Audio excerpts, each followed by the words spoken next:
우리는 지난 갈라디아서 시간에서 아브라함의 아들인 이삭과 이스마엘에 대한 비교를 통해서 영적 자유의 의미를 알아보았습니다. 이제 오늘 본문에서는 그 영적 자유가 이어지는데 주님께서 이런 귀한 영적 자유를 우리에게 주셨는데도 불구하고 어떤 사람들은 그 자유를 온전히 누리지 못합니다. 왜냐하면 율법에 매여 있기 때문이죠. 또 어떤 사람은 이 자유를 육체의 기회로 삼아서 방종하는 사람이 있게 된 것이죠.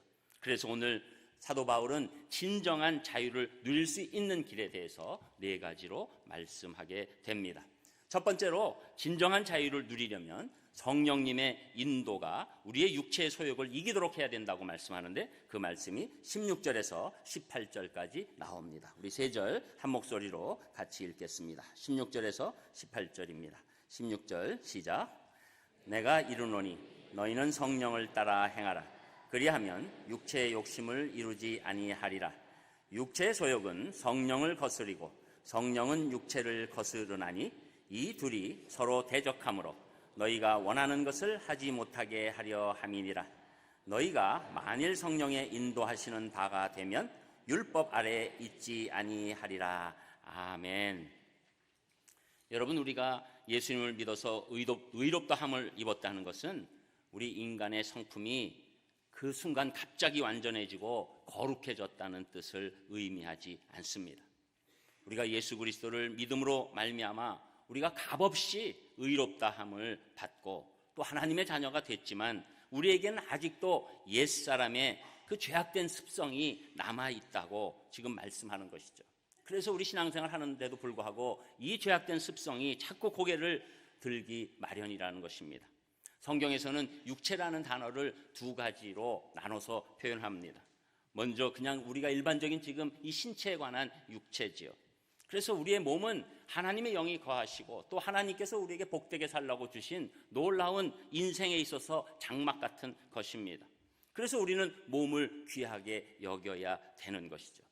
그래서 사실은 성경이 쓰여진 그 이후에 담배가 생겨서 담배에 관한 말씀이 성경에 없을지라도 우리 몸을 다 해하게 한다는 걸 알기 때문에 우리가 담배를 끊고 건강하게 만들려고 애쓰는 것이죠. 그런데 성경에서 말하는 이 우리의 신체, 우리 소중한 이 육체 말고 다른 뜻으로 얘기하는데 그것은 우리 인간의 본성, 그 죄악된 모습, 그 죄성을 이야기하고 있습니다. 그래서 여러분, 오늘의 이 육체에 관한 단어는 전부 다 우리 인간의 죄악된 본성에 관한 단어라고 생각하시고 해석을 하시면 편하게 되는 것이죠.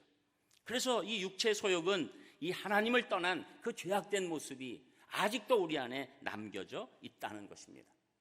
성도는 어떤 사람입니까? 예수 그리스도를 영접했기 때문에 우리에게는 또한 성령님을 선물로 받게 되는 것이죠.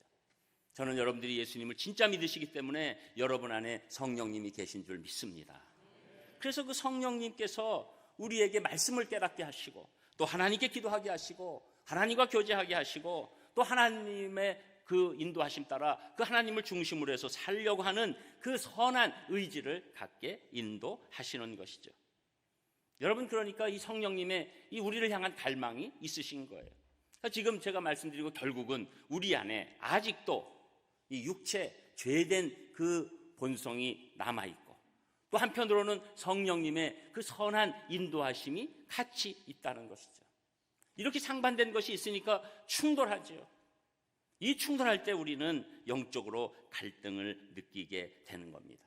그래서 우리의 심령 상태에 따라서 육체 소욕이 또 성령님의 인도와 함께 막 투쟁하는 것이죠. 엎치락 뒤치락 하다가 우리의 심령 상태에 따라서 어떤 때는 성령님의 인도하심을 따를 때도 있고 어떤 때는 육체의 소욕 가운데 죄된 모습으로 드러나는 안타까운 일이 일어나게 된다는 것이죠.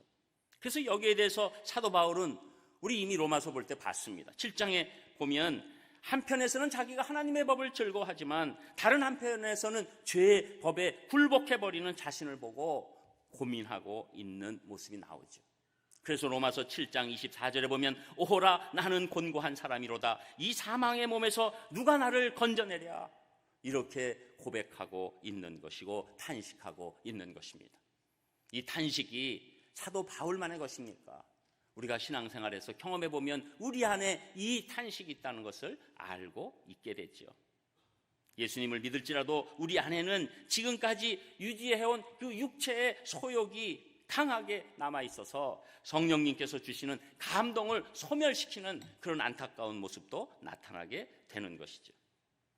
그럴 때 성령님은 얼마나 가슴 아파하시고 힘들어하시고 그 마음이 정말로 아파하는 그것들을 깨닫게 해주시지만 그것을 온전히 이길 수 없을 때 오는 절망감이 우리 인간에게 있는 것이죠.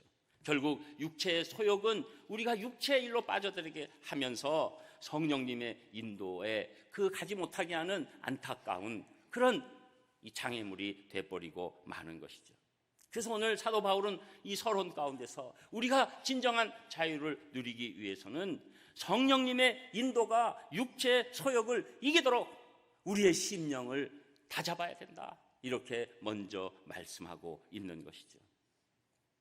저는 여러분들이 우선 성령님의 인도를 정말로 마음 안에 느끼셔서 육체의 소욕이 올 때마다 성령님의 인도가 승리하도록 여러분이 온전한 결정 가운데 있기를 주님의 이름으로 축복합니다.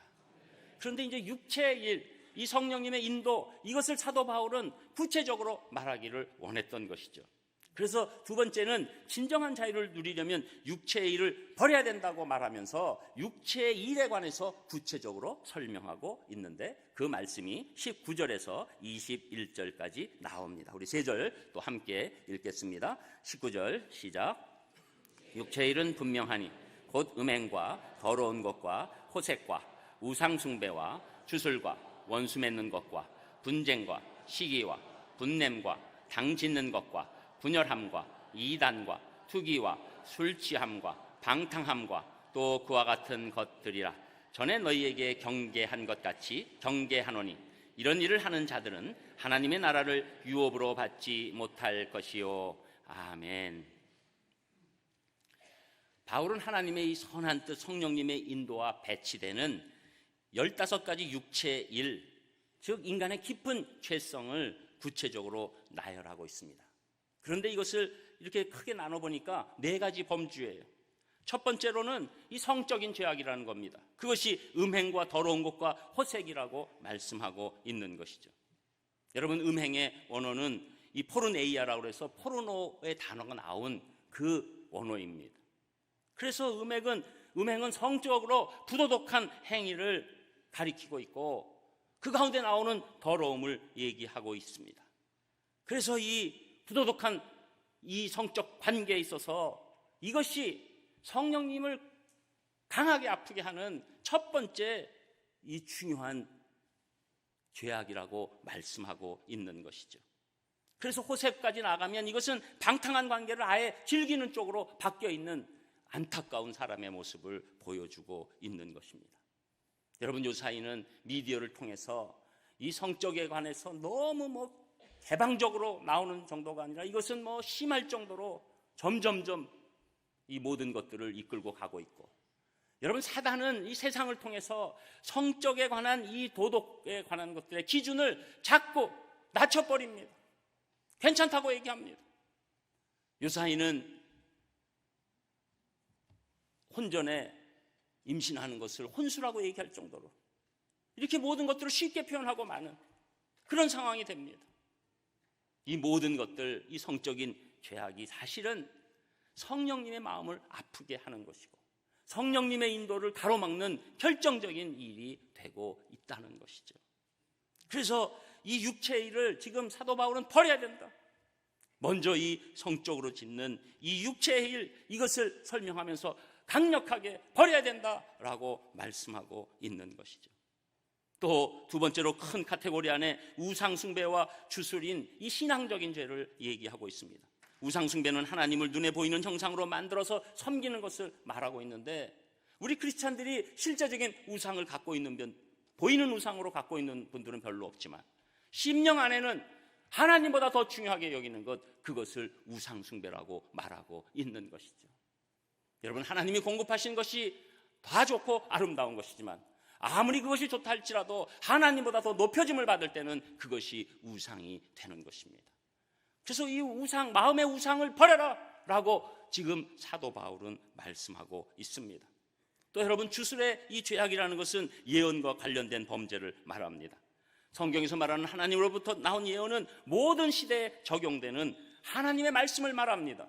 그러나 이 주술은 우리의 욕심을 위해서, 또 우리의 그 모습만을 위해서 미래를 말해주는 것을 주술이라고 얘기하는 것이죠. 그래서 이 개인의 사욕을 채우기 위해서 이 자신의 생각을 그냥 의미 없이 주장하거나 또 악령에게서 나오는 미래를 말씀하고 있는 것들을 말하고 있는 것이죠. 여러분, 이 주술의 범죄는 인간의 교묘하게 만든 이 거짓 예언 가운데 있고 이 사단의 역사로 나타나게 되는데, 여러분 요새 보면 뭐 신문지상에서 오늘의 운세 막 이런 것들을 그냥 나와도 막 우리 크리스찬들도 아무렇지도 않게 보고 오늘 조금 찜찜한데 뭐 이러는 분이 있고, 여러분 뭐 심지어 보다가 오늘 뭐 어느 띠에는 뭐 오늘 사고가 있을 것 같아서 아예 교회까지 안 오는 분들이까지 있어요. 여러분, 우리가 이걸 버려야 합니다. 여러분, 우리 크리스찬들은 절대로 이 무당이나 이 점치는 자에게 가서 내 미래를 알아보는 것 큰 죄악이라고 느끼셔야 합니다. 우리는 미래는 하나님께 맡기고 하나님 안에서 용기 있게 살아가고, 그럴 때 우리의 믿음이 하나님을 기쁘게 하는 겁니다. 여러분, 이 요새 뭐 보면은 애플리케이션 통해서도 쉽게 전보입니다. 여러분, 여러분의 인생의 미래는 하나님이 주장하는 것이지 사단이 알려줘서 글로 가는 것이 아닙니다. 여러분, 크리스찬에게는 더 이상 징크스가 없는 줄 믿습니다. 우리는 어떤 어려움같이 보이는 일들도 하나님이 풀어주시고 합력하셔서 최선으로 바꿔주실 줄 믿습니다. 그래서 우리는 그 신앙적인 죄를 버려야 된다고 얘기하는 것이고, 또 세 번째로는 이 대인관계 속에 있는 사회적인 죄를 지적하고 있는데, 그것은 원수 맺는 것, 분쟁, 시기, 분냄, 당짓는 것, 불리함, 이단, 투기, 이런 것들입니다. 그래서 상대방과의 갈등이 생기면 쉽게 원수 맺고 용서할 줄 모르게 됩니다. 그것이 지나치면 무리를 지어서 분쟁하게 됩니다. 그리고 상대방이 자기보다 잘하거나 잘 되는 것을 참지 못하고 시기하게 되는 것이죠. 그리고 공격하는 것이고, 그리고 말할 수 없이 거기에 어떤 인생을 걸게 되는 투기가 일어나게 되는 것이죠. 여러분, 요사이 대한민국 정치권에서 이루어지는 일들과 너무 흡사한 것입니다. 이것은 극대화된 이기심이에요. 그래서 자신과 자신이 속한 진영만 생각하는 겁니다. 다른 사람 안중에 없고 그 안에 그룹 지어서 무리 지어서 그들의 이익만을 생각하는, 그래서 이렇게 되면 이것은 아무것도 아닌 것 같아도 사실은 선량한 이웃, 지금 여러분 이렇게 양극단으로 치달을 때 대한민국에서 손해보는 사람 누구입니까? 선량한 국민들이 손해보는 거예요. 엄밀히 말하면 상관도 없는데 이것을 정치적으로 몰기 시작하면 선량한 국민들이 이 마음에 분노가 생기고, 요새는 조금 잠잠해졌지만 전에는 가족끼리도 이 갈라짐 때문에 얼마나 싸웠는지 몰라요. 부모님한테 이 청년 자녀들이 막 뭐라고 하기도 하고, 또 부모님은 또 청년 자녀들한테 막 뭐라고 그러는데 청년들은 부모의 힘에 눌려서 말을 못하지만 친구들이랑 얘기하면 아유 이러고. 여러분, 우리가 이 사람들 사이에서 이렇게 사회적인 분노를 일으키고 분쟁하고 원수 맺고 이러는 것 절대로 하나님이 원하시는 일이 아닙니다. 그렇기 때문에 여러분, 교회가 이런 일들에 앞장서는 것은 대단히 잘못된 것입니다.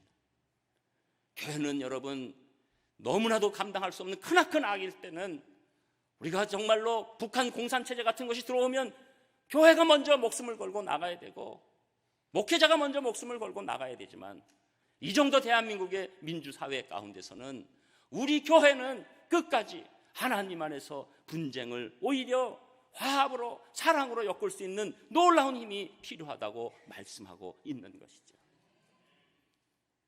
그리고 네 번째로는 자기 자신을 향한 죄악입니다. 술 취함과 방탕함으로 대표되고 있는데, 이것은 자기 자신에 대해서 그냥 하나님이 주시고 붙잡고 있는 것들을 놔버리는 일이 되는 것이죠.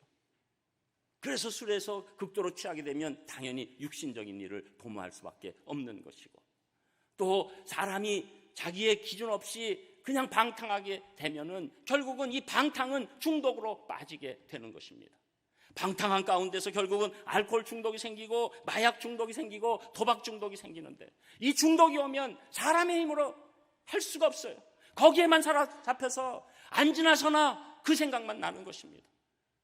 이 사람이 살아가는 게 아니라 완전히 마약과 알코올과 이 도박에 끌려다니면서 인생을 허비하는데, 여러분, 이것이 남의 얘기가 아닌 것이 지금 이 숫자가 우리 대한민국에 얼마나 많은지 몰라요. 그런데 이것이 믿는 자들 안에 있다는 거예요. 이것을 버려야 된다라고 말씀하고 있는 것이죠. 그러면서 사도 바울은 21절에 이런 것들이 더 많아서 이제 그와 같은 것들이다. 이 인간은 죄를 개발하는 사람들처럼 말할 수 없이 이 더럽고 안타까운 것을 계속 개발해내고 있다, 이렇게 말씀하고 있는 것이죠. 그러면서 사도 바울은 강력하게 경고합니다. 이런 일을 하는 자들은 하나님의 나라를 유업으로 받지 못할 것이요. 여러분, 이 말을 듣는 순간에 이건 한 번이라도 이 죄에 빠지면 다시 회개할 수도 없고 예수님 믿어도 이거 천국 못 간다는 얘기인가? 이렇게 또 충돌하는 마음이 생길 수도 있죠. 예수님 앞에 나오면 어떤 죄든지 다 용서받고 새로운 삶을 살 수 있습니다. 그렇지만 이런 일 가운데 상습적으로 무감각하게 죄악을 계속 저지르는 것은 이 사람에게는 회개함도 없고 예수님을 진실로 믿는 증거가 없기 때문에, 이 사람은 겉으로는 믿는 것 같아도 사실 예수님을 진짜로 믿지 아니한 사람이죠. 그래서 이 사람들은 하나님의 나라를 유업으로 받을 수 없고 천국에 들어갈 수 없다. 왜? 예수님을 진짜로 믿지 않았기 때문에. 끝까지 그 죄악에서 돌이킬 생각도 없고, 그 죄악에 대해서 회개할 생각도 없고, 그 죄악이 하나님 마음을 얼마나 아프게 하는 건지 알지도 않고 끝까지 자기 길을 걸어가고 있기 때문이라고 말씀하는 것이죠. 여러분, 이 육체의 소욕은 지금 말씀드린 이 큰 카테고리에 있는 죄악들뿐만 아니라 모든 인간 가운데 있는 죄악들은 우리 성도의 성장을 가로막는 가시덤불 같은 겁니다. 그래서 여러분, 어떤 식물이 자랄 때 위에 가시덤불이 탁 막아 있으면 이 식물이 완전히 갇히는 거예요. 자유를 갖지 못하고 그 가시덤불 안에 억압받는 겁니다. 여러분, 우리가 죄악 가운데 있으면 우리가 자유를 갖고 편한 것 같지만 사실은 그 죄악 때문에 우리가 가시덤불 안에 갇히고 있는 것이죠. 저는 여러분들이 오늘 이 육체 소욕에 관해서 한번 생각해 보시면서 이 육체 소욕의 가시덤불을 다 쳐내고 걷어내셔서 진정한 자유를 누리시기를 주님의 이름으로 축복합니다. 그리고 세 번째로, 진정한 자유를 누리려면 성령님의 인도를 우리가 지속적으로 선택해서 열매를 맺어야 된다고 말씀하면서 그 성령님의 인도 가운데 있는 그 열매가 무엇인지를 사도 바울이 설명하고 있는데, 그 말씀이 22절, 23절에 나옵니다. 우리 두 절도 함께 같이 읽겠습니다. 22절 시작. 오직 성령의 열매는 사랑과 희락과 화평과 오래 참음과 자비와 양선과 충성과 온유와 절제니 이 같은 것을 금지할 법이 없느니라. 아멘. 사도 바울은 이 열매의 특징을 들면서 성령님의 열매를 설명합니다. 열매는 하루아침에 나오는 것 아니죠. 지금 이 풍성한 가을 가운데 우리가 과일을 대하고 곡식을 대할 때 이 과일과 곡식 그냥 나온 것이 아니라 지속적으로 물과 영양분과 햇빛이 공급될 때 맺게 되는 것이죠. 한 번의 행위나 선택으로 절대 이룰 수 없는 것입니다. 사도 바울은 이 사랑을 비롯해서 9가지 덕목을 열거하는데, 여러분, 결국 성령님의 열매는 예수님의 품성입니다. 그래서 요한복음 15장 5절에 보면 예수님이 이렇게 말씀하십니다. 나는 포도나무요 너희는 가지라. 그가 내 안에 내가 그 안에 거하면 사람이 열매를 많이 맺나니 나를 떠나서는 너희가 아무것도 할 수 없음이라. 여러분, 열매 맺기 위해서는 우리가 이 가지는 포도나무에 붙어 있어야 합니다. 우리가 열매 맺기 위해서는 예수님께 붙어 있어야 합니다. 그랬을 때 성령님의 열매가 주렁주렁 맺혀 나는 것이죠. 그래서 우리가 성령님의 인도하심을 계속적으로 선택할 때, 그때 성령님의 주시는 열매는 자동적으로 맺혀지게 되는 것이죠. 열매가 나는 열매 맺을 거야 이래서 열매 맺는 게 아닙니다. 예수님께 붙고 성령님의 인도받으면 자동으로 그 능력이 우리에게 오면서 우리에게 열매로 나타나는 것이죠. 오늘 여기 나오는 성령의 9가지 열매, 이것은 복수가 아니라 단수예요. 그러니까 엄밀히 말하면 열매의 성격을 말합니다. 여러분, 오미자 안에 왜 오미자죠? 5가지 맛이 있다는 거죠. 여러분, 열매 9가지 열매, 이것은 사랑의 열매 이렇게 따로 있고 이렇게 아닙니다. 한꺼번에 그 열매 안에 같이 동시적으로 이루어지는 놀라운 열매, 9가지의 아름다움이 나타나는 놀라운 열매가 우리 심령 가운데 맺혀지게 된다는 것이죠. 그래서 먼저 사랑을 얘기합니다. 이 사랑은 사람이 할 수 있는 사랑이 아니라 하나님만이 주실 수 있는 아가페 사랑이 우리에게 임하는 것이죠. 여러분, 아가페 사랑은 상대방에 대한 가치가 있어서 사랑하는 것이 아니라 무가치할 때 사랑하는 그 사랑. 그래서 여러분, 우리 사랑을 많이 하는 것은, 우리가 어떤 사람이라도 사랑하는 것은 하나님께서 주신 놀라운 은혜의 사랑이 되는 것이죠. 그래서 그것을 금할 것이 없다는 것입니다. 여러분, 사람을 사랑하는데 여러분 절대로 제한 두시지 않기를 주님의 이름으로 축복합니다. 그리고 그 다음에 실학입니다. 이것은 인간이 주는 기쁨이 아닙니다. 내가 좋은 직장에 들어가고 좋은 대학에 갔다고 하고 갑자기 돈이 많이 들어왔다고 해서 오는 기쁨과 다른 것입니다. 이것은 하나님만이 주실 수 있는 이 마음 깊은 곳에서 생수처럼 올라오는 놀라운 기쁨이 이 기쁨인 것이죠. 이것은 나의 어려움과 안타까움이 있어도 그것을 뚫고 넘어갈 수 있는 진정한 기쁨이 우리 가운데 있는 것입니다. 우리 크리스찬은 그래서 슬퍼도 기뻐할 수 있는 것입니다. 우리 크리스찬은 그래서 아파도 기뻐할 수 있는 것입니다. 왜냐하면 사람이 줄 수 없는 기쁨이 우리 가운데 이미 거하기 때문입니다. 또 이 화평도 하나님이 주시는 화평, 십자가에서 이루지 않으면 우리에게 도저히 올 수 없는 화평인 것이죠. 여러분, 그래서 우리는 절대로 평화할 수 없다는 얘기하면 안 되는 것이죠. 우리는 하나님의 주신 화평을 가지고 어떤 상황에서도 평화를 누릴 수 있을 줄 믿습니다. 우리가 이런 것들을 생각하면서 오래 참음, 이것도 하나님이 주시는 거죠. 하나님께서 우리 인간에 대해서 오래 안 참으셨으면 여기서 살아남을 사람 누가 있습니까?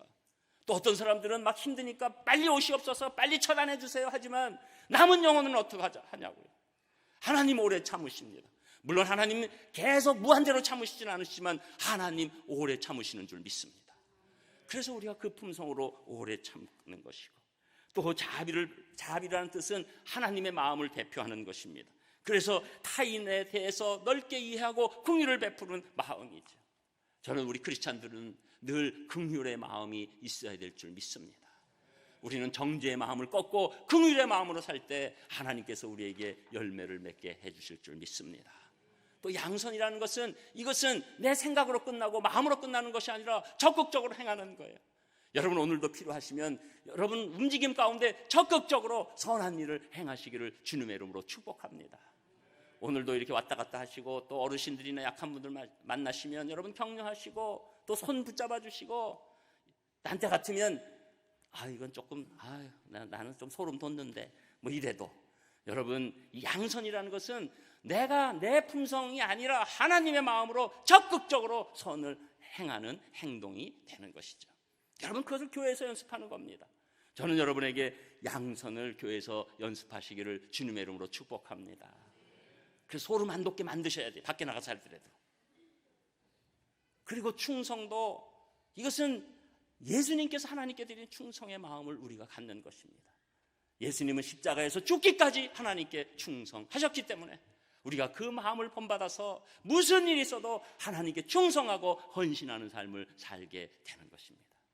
여러분, 하나님께서 우리가 예수님 믿게 하신 궁극적으로 일어날 일은 어디에 나타납니까? 우리가 천국에서 절대 하나님 배반하지 못할 사람을 하나님이 뽑아내시는 겁니다. 저는 여러분, 인생에서 다른 데 충성하지 마시고 하나님께 충성하는 마음으로 늘 승리하시기를 주님의 이름으로 축복합니다. 그리고 성경이 말하는 온유에 관해서, 이것은 그냥 무조건 부드럽고 착한 모습으로만 얘기하는 것을 뜻하는 것이 아니라 하나님 안에서 이 말씀으로 부드럽게 길들여진 것을 말하는 것이죠. 그 대표적인 인물을 성경에서는 모세라고 얘기하는 것이죠. 모세가 이제 그 왕자로서 살았지만 그런 것들에 관해서 하나님께서 미디안 광야에서 훈련시키셨을 때 모세는 하나님의 말에 순종하고 그리고 온유함으로 나타나게 되는 것이죠. 그리고 절제의 끝으로 9번째, 이 절제의 열매, 이것은 우리가 세상의 모든 욕망에 대해서 우리의 행동을 제어하는 것입니다. 여러분, 우리 크리스찬들은 하고 싶다고 다 하는 것이 아닙니다. 하나님을 바라보면서 내가 할 것과 못할 것을 정하는 것이죠. 옛날에는 오히려 내 멋대로 살 수 있습니다. 그러나 이제는 하나님을 생각하면 하나님을 기쁘게 해드려야 되기 때문에 내가 옛날에 하던 것을 끊고 옛날에 하던 것을 좋아하지 않고 오히려 하나님이 원하시는 것을 하기 위해서 내가 제어하는 것, 이것이 하나님께서 오늘 이 성령의 9가지 열매를 통해서 우리에게 진정한 자유를 주시는 방법이 되는 것입니다. 여러분, 오늘도 여러분 안에서 전쟁이 있으실 때 계속해서 성령님의 그 갈망과 인도를 택하셔서 놀라운 열매를 결국 맺으시는 귀한 우리 성도님들 되시기를 주님의 이름으로 축복합니다. 끝으로 4번째, 진정한 자유를 누리려면 육체의 소욕을 십자가에 다시 못 박아야 된다고 결론적으로 말씀하고 있는데, 그 말씀이 24절에 나옵니다. 우리 24절도 한 목소리로 같이 읽겠습니다. 24절 시작. 그리스도 예수의 사람들은 육체와 함께 그 정욕과 탐심을 십자가에 못 박았느니라. 아멘. 우리는 사실 이 죄된 모습들, 정욕과 탐심들, 이것들을 우리는 예수님이 십자가에 달리실 때 우리의 죄가 그 십자가에 올라갔기 때문에 거기서 다 못 박힌 것입니다. 우리의 옛사람은 죽은 것입니다. 그래서 오늘도 말씀 가운데 못 박았느니라 완료형으로 말하는 것이죠. 못 박을 것이다가 아니라 이미 너희들의 옛사람들은, 너희의 죄성은 십자가에서 다 못 박혔느니라. 이것을 상기하라는 거예요, 사도 바울은. 이것을 상기할 때 우리가 다시 이 올라오는 죄성을 꺾을 수 있는 힘이 나타나게 된다는 것입니다. 여러분, 우리가 늘 우리의 죄성을 십자가에 다시 못 박는 마음으로 우리를 바라보기 시작할 때 우리는 정욕과 탐심을 이길 수 있게 되는 것이죠. 그래서 우리는 이미 갈라디아서 2장 20절에 사도 바울의 말씀을 나눴습니다. 그 말씀이 이거죠. 내가 그리스도와 함께 십자가에 못 박혔나니 그런즉 이제는 내가 산 것이 아니요 오직 내 안에 그리스도께서 사신 것이라. 이제 내가 육체 가운데 사는 것은 나를 사랑하사 나를 위하여 자기 몸을 버리신 하나님의 아들을 믿는 믿음 안에서 사는 것이라. 여러분의 옛사람, 여러분의 죄악들은 이미 십자가에서 못 박힌 줄 믿습니다. 못 박힌 것 자꾸 꺼내서 사용하지 마세요. 못 박혔습니다. 예수님께서는 그것을 우리에게 말씀해 주시고, 오늘 사도 바울은 자기를 바라보면서 이 시공을 초월하시는 하나님의 은혜 가운데 우리의 옛사람이 죽고 우리의 죄악이 못 박힌 것을 다시 한번 선포하는 시간이 되는 것이죠. 저는 여러분 앞으로 일어날 육체 소욕이 일어날 때마다 여러분 예수 그리스도의 이름으로 명하시기를 바랍니다. 예수 그리스도의 이름으로 명하노니 이 더러운 죄악들아, 너는 이미 십자가에 못 박혔다. 나는 더 이상 그 죄악에 끌려다니지 않는다. 이렇게 고백할 때 우리가 진정한 자유를 누릴 줄 믿습니다. 여러분, 이 진정한 자유를 얘기할 때 이 연에 관한 얘기를 자주 합니다. 연을 이렇게 날씨가 좋고 바람이 있으면 다 올리죠. 특별히 이제 설날 때는 더 많이 올리겠죠. 근데 연 입장에서 이 줄에 매달려가지고 이렇게 다니는 거 이거 물리네. 그래가지고 그냥 나는 그냥 착 끊어지고 그냥 그랬으면 좋겠다 하고 날기 시작하면 어떻게 됩니까? 조금 더 올라갈지는 몰라도 그 다음부터는 추락뿐이 없는 것이죠. 여러분, 이 지금 오늘 말하는 영적 자유가 이겁니다. 우리 성도들은 하나님의 연애끈에 달려있을 때 진정한 자유를 누리게 되는 것이죠. 우리가 하나님 안에서 성령님의 인도하심 따라서 그 하나님의 줄 안에 있을 때 우리는 마음껏 다니면서 하나님의 놀라운 역사와 능력을 발휘하게 되는 것입니다. 여러분이 줄 끊자고 하지 마시고 여러분 그 연줄에 하나님 안에서 매달리셔서 진정한 자유와 진정한 복락을 누리셔서 하나님의 영광이 되는 모든 분들 되시기를 주님의 이름으로 축복합니다. 기도하겠습니다. 하나님 감사를 드립니다. 저희들에게 진정한 자유를 누리는 길을 주시기 위해서 우리 마음에 성령님 허락하여 주셨사오니 저희들 오직 성령님만 선택해서 열매 맺을 수 있도록 인도하여 주시옵소서. 감사드리며 예수님 이름으로 기도합니다. 아멘.